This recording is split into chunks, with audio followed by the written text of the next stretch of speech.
اوپر گئے ہیں، آدم علیہ السلام نیچے آئے ہیں، تو ان سے یہ کہا جائے گا کہ بتاؤ آئے ہیں یا نہیں؟ وہ سب مانتے ہیں کہ آئے ہیں۔ فرق اتنا ہے کہ پہلے اگر کوئی گیا تو آیا نہیں، آیا تو گیا نہیں۔ حضور علیہ السلام معراج کی رات عرش پہ گئے بھی ہیں اور واپس تشریف لائے بھی ہیں۔ یہ فرق ہے، معراج کی رات گئے بھی ہیں اور واپس بھی آئے۔ اور اگر یہ سوال ہو کسی کافر کی روح کا، کافر سوال کرے، اس سے پوچھا جائے کہ تم کیوں کہتے ہو؟ وہ کہتے ہیں جی کہ یہ محال، ایسا ہو نہیں سکتا، ایسا ہو نہیں سکتا، محال ہے۔ تو یاد رکھو جو محال ہوتا ہے وہ فی نفس ہی ممکن ہوتا ہے۔ یہ بات تھوڑی سی مشکل ہے لیکن میں انشاءاللہ سمجھاؤں گا۔ جو کام محال ہوتا ہے نا وہ فی نفس ہی ممکن ہوتا ہے۔ کیسے ممکن ہوتا ہے؟ اگر آج سے کچھ عرصہ پیچھے کوئی بندہ یہ دعویٰ کرے کہ میں نے اتنے ٹن لوہا ہوا میں اڑتا ہوا دیکھا ہے، تو کوئی مانتا تھا؟ نہیں مانا جاتا تھا۔ اتنے ٹن لوہا ہوا میں نے اڑتا دیکھا ہے تو کوئی بندہ بھی ماننے کے لیے تیار نہیں تھا۔ لیکن اگر جب جہاز بن گیا ہے اور جہاز اڑ رہا ہے تو پھر اگر کوئی بندہ دعویٰ کرے تو ماننے کے لیے تیار ہے نا کہ جب جہاز اڑ سکتا ہے تو لوہا اڑ ہی سکتا ہے نا۔ جو محال ہوتا ہے وہ فی نفس ہی ممکن ہوتا ہے۔ دوسرا گروہ ہے وہ کہتے ہیں جی کہ معراج تو ہوئی ہے لیکن یہ ہوئی خواب میں، معراج ہوئی ہے لیکن ہوئی خواب میں، یعنی عالمی بیداری میں نہیں ہوئی، جاگتے ہوئے نہیں ہوئی۔ حضرات اکرامی مجھے بتاؤ کہ اگر کوئی بندہ بھی دعویٰ کرے، ہمارے میاں جی بھائی ریاض صاحب بھی دعویٰ کرے کہ میں رات کو راتوں رات مسجد حرام گیا ہوں، میں نے خانہ کعبہ شریف کا طواف کیا ہے خواب میں، اور میں نے صفا مروہ کی سعی کی ہے، جنت المعلیٰ میں نے دیکھا ہے، مقام ابراہیم پہ نفل پڑے ہیں، میں نے تمام زیارتیں کی ہیں، وہاں سے میں مدینہ شریف چلا گیا ہوں، حضور علیہ السلام کے روضہ اقدس کی زیارت کی ہے، جنت البقیع دیکھی ہے، ریاض الجنہ میں نفل پڑے ہیں، میں واپس آ گیا۔ اگر یہ صبح نماز پڑھ کے یہ دعویٰ کرے کہ رات کو میں نے یہ خواب دیکھی ہے، کوئی بندہ ہے جو انکار کرے؟ کوئی بندہ بھی انکار نہیں نہ کرے گا کہ کوئی بندہ انکار کرے گا؟ کوئی بندہ بھی اس بات کا انکار نہیں کرے گا۔ ہر بندہ مانے گا کہ ایسا ہو سکتا ہے، خواب میں بندہ جا سکتا ہے۔ ایک گروہ تیسرا جو ہے وہ یہ کہتا ہے کہ معراج ہوئی ہے لیکن ہوئی جو ہے نا وہ جسم کے ساتھ نہیں بلکہ روحانیت کی معراج ہے، روحانی طور پہ معراج ہوئی ہے۔ مجھے بتاؤ اگر کوئی بندہ روحانیت کے طور پہ کہے کہ میں نے روحانی طور پہ سفر کیا ہے، یعنی بیٹھے بیٹھے نا ایسے سوچ میں بندہ چلا گیا اور سوچو سوچ میں ہی بندہ کہاں کا کہاں چلا گیا، کوئی بندہ انکار کرے گا؟ نہیں کرے گا۔ روحانی معراج کا بھی کوئی بندہ انکار نہیں کرے گا۔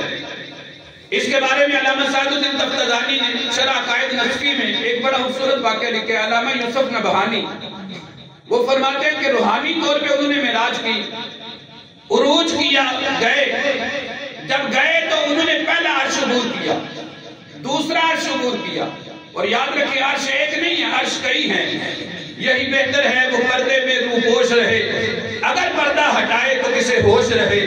اللہ جب بھی تجلی ڈالتا ہے وہ اپنے عرش پہ ڈالتا ہے پھر نیچے آتی ہے۔ ڈائریکٹ تجلی نیچے اگر آئے تو کوئی بندہ برداشت ہی نہ کر سکے، کام ہی نہ لا سکے۔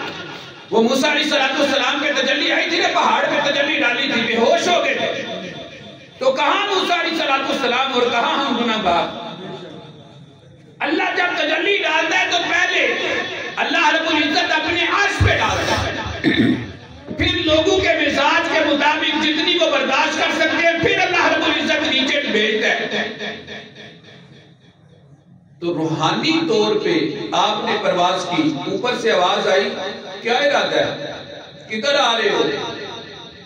یہ آگے سے کہتے ہیں یا اللہ میں نے وہ عرش دیکھنا ہے جس عرش پہ معراج کی رات تیرے قدم لگے، تیرے محبوب کے قدم لگے۔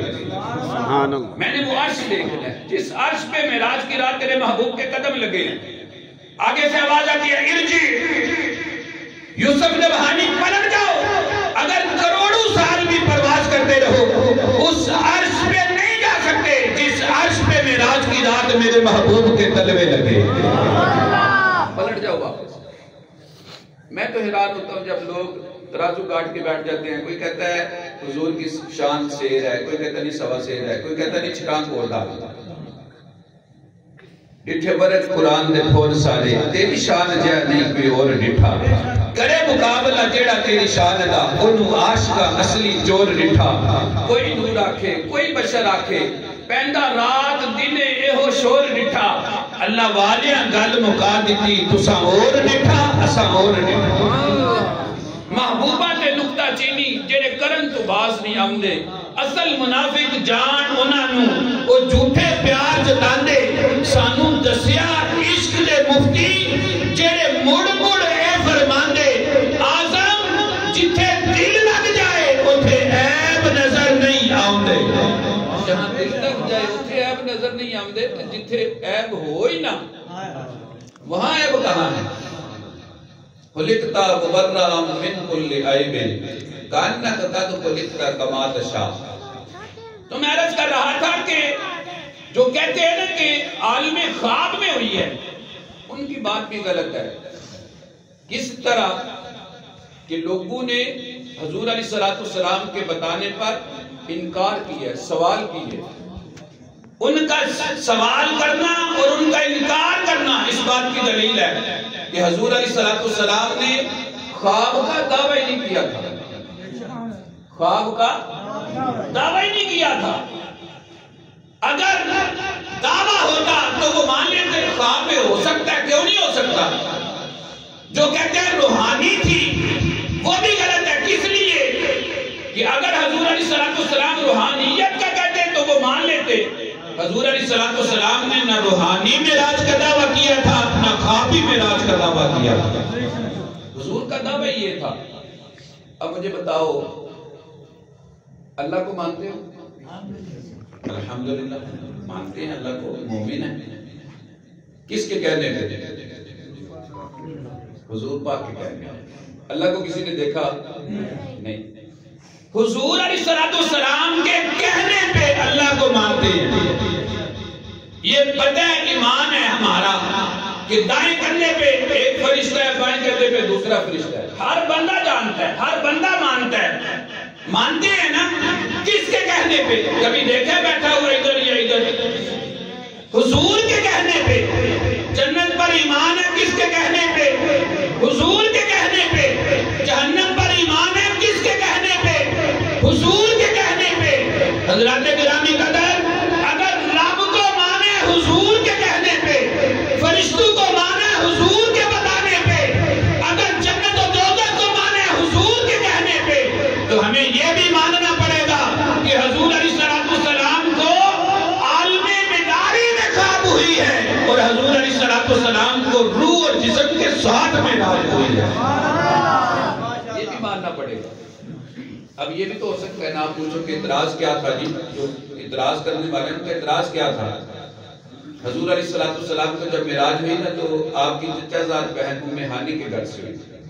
آپ صبح بیدار ہو کے حضور علیہ السلام نے سب سے پہلے یہ واقعہ بیان فرمایا اپنی بہن سے, چچا زاد بہن, ان کے سامنے بیان فرمایا. آگے سے نا وہ ہاتھ جوڑ کے کھڑی ہوئی, یا رسول اللہ صلی اللہ علیہ وسلم, یہ بات لوگوں کے سامنے جا کے بیان نہ کرنا, لوگوں کے سامنے جا کے نہ کہنا. حضور نے فرمایا کیوں؟ عرض کر دیا اگر آپ نے بیان کیا نا تو لوگ مذاق اڑائیں گے, طنز کریں گے, آپ کو جھٹلائیں گے, کہیں تکلیف نہ دیں. حضور علیہ السلام نے فرمایا نہیں ام ہانی, میں تو جا کے بیان کرنے لگا ہوں, میں تو جا کے بتانے لگا ہوں. جب حضور چلے نا آپ پیچھے چلی, حضور علیہ السلام کی قمیض مبارک پکڑ لی, یا رسول اللہ جا کے بیان نہ فرمانا. آپ فرماتی ہیں کہ حضور نے جب قمیض چھڑوائی تو حضور علیہ السلام کے سینہ پاک سے اتنا نور نکلا تھا کہ جس نور سے مشرق مغرب شمال جنوب ساری دنیا روشن ہو گئی تھی. آپ فرماتی ہیں میں پھر پیچھے پیچھے گئی, دیکھوں تو صحیح نا کہ حضور کیا فرماتے, آگے سے لوگ کیا کہتے ہیں. پیچھے پیچھے گئی. حضور علیہ السلام نے بیان فرمایا, لوگوں رات کو اللہ نے مجھے معراج کروائی ہے. لوگوں نے کہا, حضور نے فرمایا نا مسجد حرام سے مسجد اقصی. لوگوں نے کہا اچھا پھر مسجد اقصی کے بارے میں بتاؤ. مسجد اقصی کے دروازے کتنے ہیں، اس کے ستون کتنے ہیں. حالانکہ بندہ مسجد میں جاتا ہے اس لیے نہیں جاتا کہ اس کے دروازے گنے، اس کے ستون گنے، اس کی صفحے گنے، ٹوٹیاں گنے، اس لیے نہیں جاتا. نماز پڑھنے جاتا ہے، نماز پڑھتا ہے، واپس آ جاتا ہے. لیکن انہوں نے یہ سوال کیے، حضور علیہ السلام نے ذرا سی پریشانی چہرے پہ لائی. رب نے فرمایا محبوب پریشان کیوں ہوتا ہے؟ مسجد اقصی تیرے لیے ایسے کر دیتا ہوں جیسے تیرے چچا ابو طالب کا گھر ہے. یہ سوال کرنے جاتے ہیں تو مسجد اقصی کو دیکھ کے ان کے سوالوں کے جواب ارشاد فرما. پریشان کیوں ہوتا ہے؟ میں نے معراج تجھے شانے دینے کے لیے کروائی ہے، کہیں تجھے لوگوں کے سامنے چپ کر ہونے کے لیے تو نہیں نہ کروائی. جب حضور علیہ السلام نے بیان فرمایا نا تو انہوں نے کہا ہاں آپ جانتے تھے کہ آپ نے یہ دعویٰ کرنا. آپ نے پہلے اپنے قاصد بھیجا ہے، اس کو مسجد اقصی کا نقشہ منگوایا، اس بار یاد کیا. ہم سوال کر رہے ہیں، آپ سوالوں کے جواب دے رہے ہیں. آپ نے فرمایا اچھا کوئی اور سوال کرو. اچھا میں بتاؤ، ہمارے کچھ قافلے ملک شام تجارت کے لیے گئے ہیں، آپ نے وہ قافلے دیکھے؟ حالانکہ آپ سمجھدار بیٹھے ہو، اگر ادھر کوئی بندہ جہاز میں سفر کرتا وہ اوپر سے گزرے، اس کو پتہ چلے گا میں چکستندر کے اوپر سے جا رہا ہوں؟ نہیں نہ چلے گا. کسی شہر کے اوپر سے جا رہا ہوں نہیں پتہ چلے گا. جہاز تو جہاز ہے، براق کی رفتار اس سے بھی کئی گنا تیز ہے، کئی گنا تیز ہے. براق برق سے بنا ہے، بجلی سے بھی زیادہ تیز ہے. حضرات گرامی، کہاں براق اور کہاں ان کے وہ قافلے. لیکن حضور علیہ السلام نے انکار بھی فرمایا. حضور نے فرمایا ہاں میں نے تمہارے قافلے دیکھے ہیں، ایک مقام روحا پہ ملے، ایک مقام نندیر پہ ملے، ایک فلاں مقام پہ ملے، ایک فلاں مقام پہ ملے. ایک قافلہ اتنے دنوں بعد آئے گا، ایک قافلہ اتنے دنوں بعد آئے گا، ایک قافلہ آج ہی مغرب کے ٹائم سورج غروب ہوتے ہی وہ مکہ مکرمہ میں آ جائے گا. اس کی نشانی یہ ہے، اس کے آگے آگے جو اونٹ ہے نا اس کے اوپر دھاری دار بوریاں ہیں، اور بوریوں کے اوپر ایک سوار بیٹھا ہوا ہے. اس کے قریب سے میرا براق گزرا ہے اور وہ اونٹ بنک گیا ہے، وہ سوار نیچے گرا ہے، اس کی پنڈلی کی ہڈی ٹوٹ گئی ہے. جب حضور علیہ السلام نے بیان کیا نا، انہوں نے کہا یہ تو ایک ایسی بات ہے آج ہی رات کو پتہ چل جائے گا. جب سورج غروب ہونے کے قریب ہوا، مغرب کی طرف جس راستے سے اس قافلے نے آنا تھا اس راستے پہ چلے گئے. حضرات گرامی قدر جب سورج غروب ہونے کے قریب ہوا نا تو آگے سے قافلوں نے کہا مسلمانوں دیکھو ابھی تک سارے قافلہ نظر نہیں آ رہے. ایک غلام بھاگا بھاگا حضور کی بارگاہ میں آیا، یا رسول اللہ سورج غروب ہونے کے قریب چلا گیا اور سارے قافلہ نظر نہیں آ رہے. میرے آقا ذرا سے پریشان ہوئے. رب نے فرمایا حبیب پریشان کیوں ہوتا ہے؟ سارے قافلہ نظر نہیں آ رہے، قافلہ لیٹ ہو گیا تو کیا ہے، ہم سورج کو روک کے رکھتے ہیں، اس وقت تک غروب نہیں ہونے دیں گے جب تک سارے قافلہ نظر نہیں آ رہے. پریشان کیوں ہوتا ہے؟ حضرت گرامی غلام آیا، سب کو کہا تسلی رکھو کوئی نہیں، انشاءاللہ تعالیٰ آج حضور کی شان سب کے سامنے ظاہر ہو کے رہے گی. پھر ایک کافر بولا، سورج جب آخری کرنے لپیٹنے لگا نا، ایک کافر بولا، اس نے کہا مسلمانوں دیکھو تمہارے نبی نے کہا تھا سورج غروب ہوتے ہی وہ قافلہ آ جائے گا. سورج اپنی آخری کرنے لپیٹ رہا ہے اور سارے قافلہ نظر نہیں آ رہے. ادھر سے مسلمانوں نے نعرہ تکبیر لگایا اور کہا کافرو وہ دیکھو اگر سورج غروب ہو رہا ہے تو سامنے سارے قافلہ بھی نظر آ رہے ہیں. قافلہ بھی آ گیا ہے. تو ان کا یہ انکار کرنا، یہ سوال کرنا، یہ اعتراض کرنا اس بات کی دلیل ہے کہ حضور علیہ السلام کا جو دعویٰ تھا وہ روحانی معراج کا نہیں تھا، وہ عالم خواب میں معراج کا نہیں تھا، عالم بیداری میں معراج کا تھا. اور حضور علیہ السلام کا جو دعویٰ تھا وہ جسم اور روح کے سمیت معراج کا تھا. ہمارا تو اس بات پہ ایمان ہے. حضرت گرامی، اب جو بلاغت کے ماہر ہیں نا، یہ ہماری اصطلاح ہے. ہم کہتے ہیں کہ حضور علیہ السلام کو معراج ہوئی، حضور گئے آئے، یہ ہماری اصطلاح ہے. جو بلاغت والے ان کی اصطلاح ہے وہ اس آنے جانے کو حرکت کہتے ہیں، اور ان کے حرکت پہ 6 سوال ہیں. 6 سوال حرکت پہ. حرکت کس نے دی؟ حرکت کس کو دی؟ حرکت کب دی؟ حرکت کہاں سے دی؟ حرکت کہاں تک دی؟ اور حرکت کیوں دی؟ اللہ رب العزت نے اس معراج والی آیہ مبارکہ میں 6 سوالوں کے جواب ترتیب سے ارشاد فرمائے ہیں۔ پہلا سوال ہے حرکت کس نے دی؟ رب نے فرمایا سبحان الذی اسرا، رب نے دی۔ حرکت کس کو دی؟ بیابنی، اپنے بندہ خاص کو۔ حرکت کب دی؟ لیلا، رات کے تھوڑے سے حصے میں۔ حرکت کہاں سے دی؟ من المسجد الحرامی۔ حرکت کہاں تک دی؟ الى المسجد الاقصی۔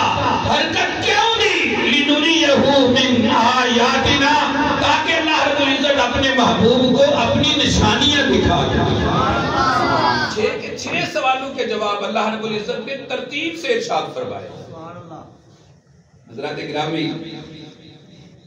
آج مجھے یہ گجرات پر ویسے کچھ احباب نے کہا ہے کہ وہ اپنے انداز میں تقریر کرنی ہے، حالانکہ انداز جو ہے نا وہ میرا یہی ہے، لیکن آج میں نے تھوڑا سا دوسرا انداز بھی اپنانا ہے، تو اس لیے ٹائم مختصر ہے، میں نے اپنے ٹائم پہ اپنی گفتگو کو بھی مکمل کرنا ہے۔ حال کے کائنات نے فرمایا سبحان الذی اسرا بعبدہ لیلا من المسجد الحرام الى المسجد الاقصى الذی بارکنا حولہ لنریہ من آیاتنا انہ هو السمیع البصیر۔ حال کے کائنات نے فرمایا پاک ہے وہ ذات جس نے سیر کروائی اپنے بندہ خاص کو رات کے تھوڑے سے حصے میں مسجد حرام سے لے کر مسجد اقصی تک، وہ مسجد اقصی جس کے ارد گرد اللہ رب العزت نے برکت رکھی ہے، اللہ رب العزت نے اپنی نشانیاں دکھانے کے لیے سیر فرمائی۔ حضرات گرامی قدر جب 27 رجب کی رات آئی، رب کائنات نے فرمایا جبریل عرض کی حکم ہو رب جلیل، فرمایا جا آج سارے راستوں کو سجا دے، جو آسمانوں کی طرف راستے آنے والے ہیں سارے راستوں کو مزین کر دے، جنت کو کھول دے، سارے دروازے کھول دے، جہنم کے سارے دروازے بند کر دے۔ اللہ رب العزت کے فرشتے نے عرض کی مولا وجہ کیا ہے؟ حال کے کائنات نے فرمایا آج 27 رجب کی رات ہے، میں نے اپنے حبیب سے وعدہ کیا تھا اگر تیرا سیر کرنے کو دل کرے گا میں تجھے دنیا کی نہیں بلکہ تجھے میں عرش کی سیر کرواؤں گا۔ میرے حبیب کا سیر کرنے کو دل کہا، ایسے کرو آج ایسے سجا دو، سجا دیئے۔ اللہ رب العزت نے فرمایا اچھا ایسے کرو، صرف سجانا نہیں، جنت میں جاؤ، جنتی براق لو، جنتی براق لے کے پھر جاؤ میرے حبیب کو جگا کے لاؤ۔ جبرائیل علیہ السلام آئے، آگے دیکھا حضور علیہ السلام سوئے ہوئے آرام فرما رہے۔ اب اللہ رب العزت کی بارگاہ میں عرض کی مولا تیرا حبیب سویا ہوا ہے، جگانا کیسے ہے؟ اللہ نے فرمایا میں نے تجھے سر سے لے کر پاؤں تک سارا نور کا بنایا ہے، لیکن تیرے ہونٹ میں نے کپور کے بنائے ہیں۔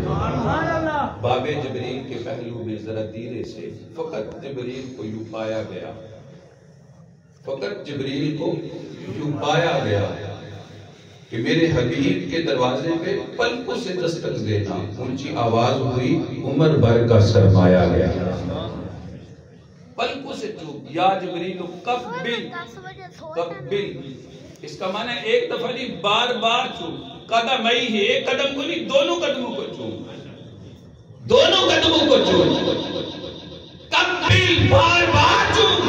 حضور بیدار ہوئے کون ہے جبریل؟ کس لیے آئے ہو؟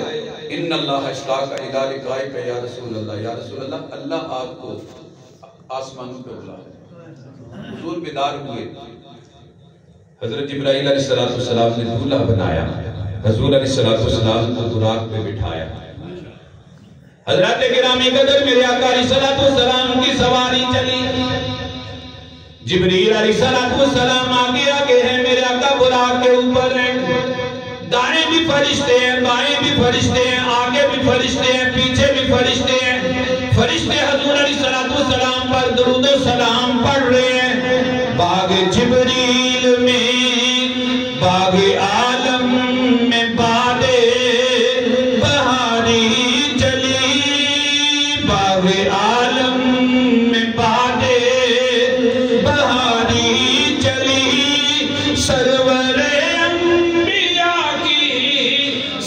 سواری چلی یہ سواری سوئے ذاتے باری چلی بچا دولہ بنا آج کی رات ہے شاہ دولہ بنا آج کی رات ہے دائیں بائیں فرشتوں کی بارات ہے دائیں بائیں فرشتوں کی بارات ہے سر پہ نورانی سہرے کی کیا بات ہے شاہ دولہ بنا آج کی رات ہے سبحان اللہ یہ سواری چلی میرے آقا مسجد اقصیٰ میں پہنچے سارے نبی 1,24,000 کم و بیش نبی مسجد اقصیٰ میں حضور علیہ السلام کا انتظار کر رہے ہیں اللہ رب العزت نے فرمایا حبیب ادھر اذان ہوگی اقامت ہوگی تو سارے فرشتوں کے آگے کھڑے ہو کر امام بن کے ان کو 2 رکعت نماز ادا کروائے گا 2 رکعت نماز ان کو پڑھائے گا سارے نبی اب نماز کیوں پڑھوائی ہے اگر یہ ادھر سارے نبی ویسے ہی اکٹھے ہو جاتے حضور کا استقبال کرتے ملاقات کرتے ہو سکتا تھا نماز اس لیے پڑھوائی کہ پتہ چلے نماز پڑھنے کے لیے جسم کا ہونا سلامت ہونا لازم ہے جسم کا سلامت ہونا بغیر جسم کے بندہ رکوع کر سکتا ہے سجدہ کر سکتا ہے قاعدہ بیٹھ سکتا ہے قیام کر سکتا ہے تو نماز اسی چیز کا نام ہے کہ جسم کا ہونا لازم ہے رب نے فرمایا حبیب نماز پڑھوا تاکہ قیامت تک یہ دلیل بن جائے کہ نبیوں کے جسم زمین نہیں کھاتی بلکہ وہ سلامت رہتے ہیں اگر مقتدیوں کے سلامت رہتے ہیں تو امام کے جسم کا کیا حال ہوگا امام کیسے سلامت ہوگا کتنا سلامت ہوگا حضور علیہ السلام نے نماز پڑھوائی اقصیٰ دے وچ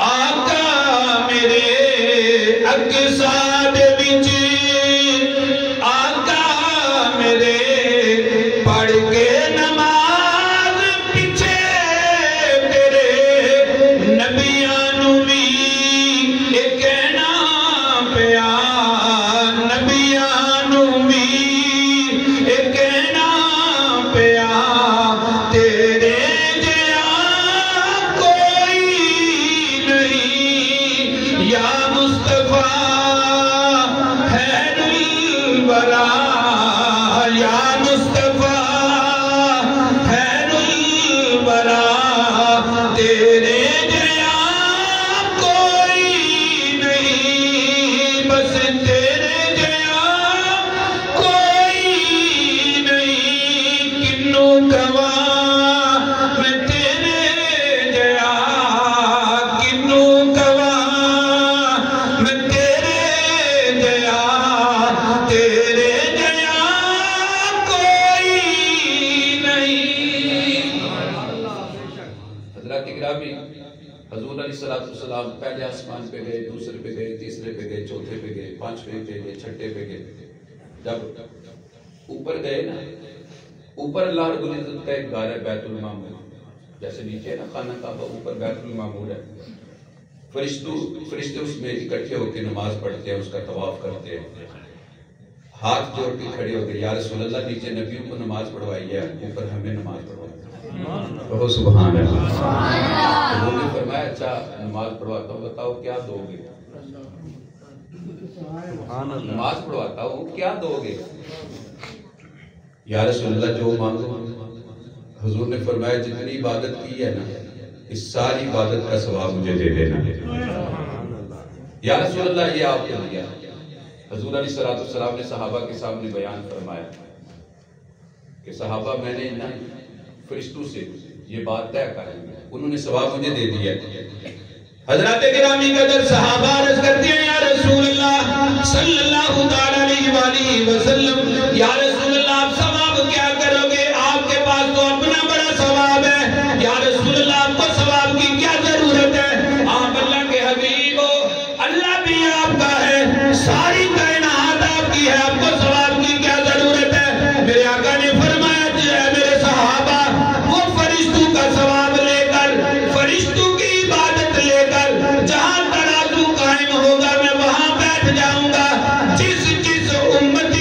عمل کم ہوتا گیا فرشتوں کی عبادت سے اس میں ڈال کے اس کو پورا کرتا چلا جاؤں گا. حضور کو ہماری فکر ہے حریص علیکم بالمؤمنین، میں اپنے غلاموں کا حریص ہوں. حضور علیہ السلام اوپر گئے، رب سے ملاقات ہوئی، اللہ رب العزت نے نماز فرض فرمائی، حضور نیچے تشریف لائے. حضرات گرامی قدر اپنی بات کو مکمل کرتا ہوں. ایک مرتبہ دریائے رحمت جوش میں تھا. حضرت عائشہ صدیقہ عرض کرتی ہیں حضور علیہ السلام بڑے خوش تھے. میرے آقا نے فرمایا عائشہ مانگو میں تمہیں عطا فرماتا ہوں. آپ نے سوچا کیا مانگوں؟ عرض کرتی ہیں یا رسول اللہ اگر آپ مشورہ کر لو. میرے آقا نے فرمایا ایسا جاؤ حضرت ابو بکر سے مشورہ کر لو. آپ کانا ہی بڑی خوش ہیں حضرت سیدنا ابو بکر سے.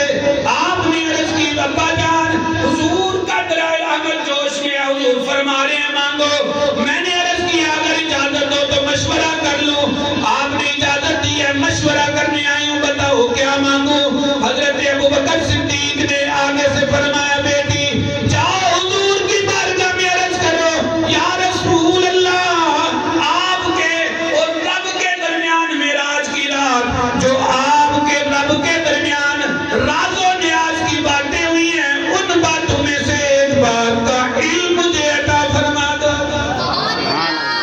ایک بات کا علم مجھے دے دو. ہم یہ سمجھتے ہیں کہ معراج کی رات بس یہ نماز فرض ہوئی ہیں یا تحیات للہ والصلوات یہ پڑھا گیا ہے، اس کے علاوہ نہیں یہی بس گفتگو ہوئی ہے. یاد رکھیں یہ نہیں ہوئی، یہ تو وہ گفتگو ہے جو رب نے اجازت دی ہے تاکہ لوگوں کے سامنے بیان کر لینا. اس کے علاوہ جو گفتگو ہوئی ہے وہ اور بڑی گفتگو ہے. عرض کی یا رسول اللہ جو راز و نیاز کی باتیں ہوئی ہیں نا ان باتوں میں سے ایک بات کا علم عطا فرما. مسکرائے اس بات پہ مسکرائے ہوں گے اس لیے کہ میرے یار کا انتخاب ہے. آج بھی مانگا تو علم بھی مانگا. یہ دیکھیں نا علم کے لیے ہی ہم بیٹھے ہیں، لیکن کچھ ایسے بھی ہیں جو اپنے گھر میں سوئے ہوئے، حالانکہ اعلان بھی ہوا ہے سب کچھ ہوا ہے لیکن ہم علم کے لیے بیٹھے ہیں کہ علم سیکھ لیں. علم کی کتنی قدر ہے اور کتنی قیمتی چیز ہے، کتنا یہ بڑا خزانہ ہے. یا پھر اس بات پہ مسکرائے ہوں گے کہ میرے یار نے اب کیا مانگا ہے، اگر بتا دوں گا تو پھر راز راز نہیں رہے گا. یہ تو میرے اور رب کا راز ہے نا، پھر راز راز نہیں رہے گا. لیکن حضور نے وعدہ کیا تھا میں بتاؤں گا. حضور علیہ السلام نے فرمایا حضرت عائشہ کو عائشہ پھر سنو. عرض کی یا رسول اللہ پھر بتاؤ. حضور علیہ السلام نے فرمایا عائشہ رب نے معراج کی رات میرے ساتھ وعدہ کیا ہے. اے حبیب میرا وعدہ ہے جو آپ کا غلام کسی دوسرے مومن کے ٹوٹے ہوئے دل کو جوڑے گا میرا وعدہ ہے میں قیامت کے دن اس سے حساب نہیں لوں گا، بغیر حساب کے میں اس کو جنت عطا فرماؤں گا. سبحان اللہ. بغیر حساب کے اس کو جنت عطا کروں گا، میرا وعدہ ہے. آپ آئیں حضرت ابو بکر صدیق نے پوچھا اچھا پھر بیٹی بتاؤ حضور نے کیا بتایا ہے؟ آپ نے فرمایا حضور نے یہ بتایا. آپ رو پڑے. عرض کرتی ہے ابا جان یہ تو خوشی کی بات ہے، حضور علیہ السلام سے اللہ نے وعدہ کیا ہے کہ جو مومن کسی دوسرے مومن کے ٹوٹے ہوئے دل کو جوڑے گا میں بغیر حساب اس کو جنت عطا کروں گا، بغیر حساب. تو یہ تو خوشی کی بات ہے، آپ رونے لگی ہو. آپ نے فرمایا بیٹی ایک طرف تو یہ ہے کہ اللہ نے وعدہ کیا ہے، میں اس وجہ سے رو رہا ہوں اگر کسی کا دل ٹوٹ گیا تو پھر کیا ہوگا. آج ہمیں کس بات کی فکر ہے؟ ٹوٹتا ہے تو ٹوٹے، جڑتا ہے تو جڑے، جو ہوتا ہے وہ ہو. نہ ہمیں نماز کا پتہ کہ یہ حضور علیہ السلام کو معراج کی رات کو کیا ہے، بلکہ جو بھی محفل ہوتی ہے محفل کے بعد اعلان کرنا پڑتا ہے نماز ہو گئی ہے سارے آج جو پائی ہوئے. حالانکہ یہ اعلان ہے ہی غلط کہ نماز ہو گئی ہے. جس بندے نے نماز نہیں پڑھی اس کے آنے کا کیا فائدہ ہے؟ نہ بھی آئے تو کیا ہے. دعا کریں اللہ تعالی ہمیں حضور کی شان سمجھنے کی توفیق عطا فرمائے، یہ باتیں سمجھنے کی توفیق عطا فرمائے. حضور علیہ السلام کو اللہ نے معراج عطا کیا اور میرے آقا کی حدیث ہے الصلاۃ معراج المومنین کہ مومن کی معراج نماز. مومن کی معراج نماز ہے کہ جب مومن نماز میں کھڑا ہوتا ہے اللہ اپنے اور اس کے درمیان جتنے حجابات ہوتے ہیں وہ سارے ہٹا دیتے ہیں۔ حضرت علی کرم اللہ وجہ الکریم فرماتے ہیں نماز اس طرح پڑھو گویا تم اللہ کو دیکھ رہے ہو۔ اگر تمہاری نظر میں یہ استطاعت نہیں تو یہ تصور ضرور رکھو کہ اللہ تمہیں دیکھ رہا ہے۔ یہ حقیقت ہے کہ جب بندہ نماز پڑھتا ہے نا اللہ دیکھ رہا ہوتا ہے۔ کسی نے پوچھا کہ نماز پڑھتا ہوں پر پتہ نہیں قبول ہوتی ہے یا نہیں، پتہ نہیں قبول ہوتی ہے یا نہیں۔ آگے سے جواب دینے والے نے بھی بڑا ہی کمال جواب دیا۔ اس نے کہا کہ جب اللہ دوسرے ٹائم پہ بلا لیتا ہے نا تو سمجھ لے کہ اللہ نے پہلا سجدہ قبول فرما دیا۔ دوبارہ اللہ بلاتا ہی تب ہے، اپنی بارگاہ میں جھکنے کی توفیق دیتا ہی تب ہے جب پہلا سجدہ قبول ہوتا ہے۔ پہلا سجدہ قبول ہوتا ہے تو دوسرے ٹائم پہ لانے کی توفیق عطا کرتا ہے۔ دعا کریں اللہ مجھے اور آپ کو عمل کی توفیق عطا فرمائے۔ اللہ رب العزت اس سے ہم سب کو بڑی برکتیں نصیب فرمائے۔ دو شعر صلاۃ و سلام کے ہوں گے، اس کے بعد انشاءاللہ